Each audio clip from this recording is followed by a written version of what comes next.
প্রতি বছরের মতো এবছরও যথাযোগ্য মর্যাদার সঙ্গে ত্রিপুরার রাজধানী আগরতলার বাংলাদেশ সহকারী হাইকমিশনে পালিত হল বাংলাদেশের বিজয় দিবস। এদিন প্রথমে সহকারী হাইকমিশন প্রাঙ্গণে বাংলাদেশের জাতীয় পতাকা উত্তোলন করেন সহকারী হাইকমিশনার আরিফ মোহাম্মদ। প্রধান অতিথি হিসাবে উপস্থিত ছিলেন ত্রিপুরা বিধানসভার ডেপুটি স্পিকার রামপ্রসাদ পাল।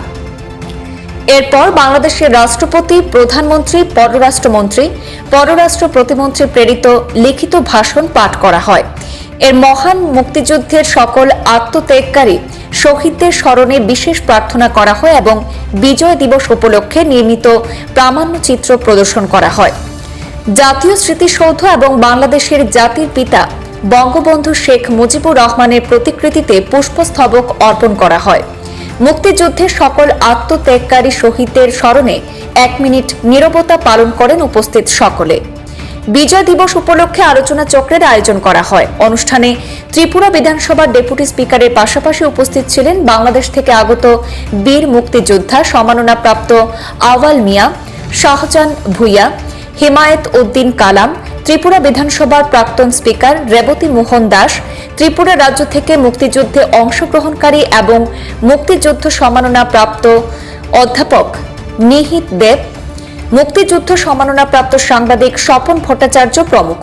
তারা সকলে বক্তব্য রাখতে গিয়ে বাংলাদেশের মুক্তিযুদ্ধে বাংলাদেশের পাশাপাশি ভারতীয় শহীদ বীর জওয়ানদের স্মরণ করেন।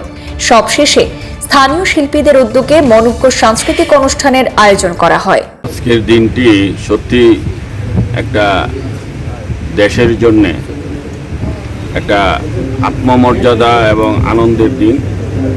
যে এমন একটা দিনে একটা দেশ জন্ম হয়েছে, একটা স্বাধীন হয়েছে, তার চেয়ে বড় বিষয় আর কিছু হতে পারে না।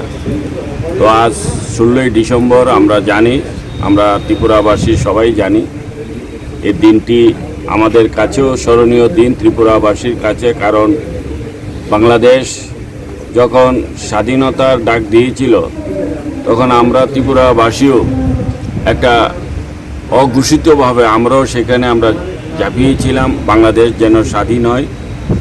তো সেই কারণে আমাদের কাছেও একটা স্মরণীয় দিন আজকে 16ই ডিসেম্বর এবং বাংলাদেশের 52তম আজকে বিজয় দিবস, মহান বিজয় দিবস।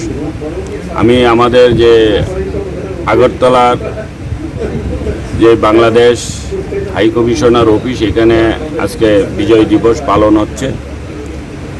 এখানে আমরা এসেছি আমাদের যারা আগরতলাবাসী, যারা আমরা আমাদের যারা অভিভাবকরা, যারা অনেকেই এই যুদ্ধের সাথে যুক্ত ছিল। কিছুক্ষণ আগে আমাদের এই শহরের একজন আগরতলাবাসী এবং বিশিষ্ট শিক্ষাবিদ নিহিত দেব মহাশয়, উনিও এই বাংলাদেশের যুদ্ধের সম্বন্ধে, মুক্তিযুদ্ধের সম্বন্ধে অনেক কিছু বলেছে। এটা আমাদের কাছে একটা, আমাদের জন্য একটা বিশেষ দিন।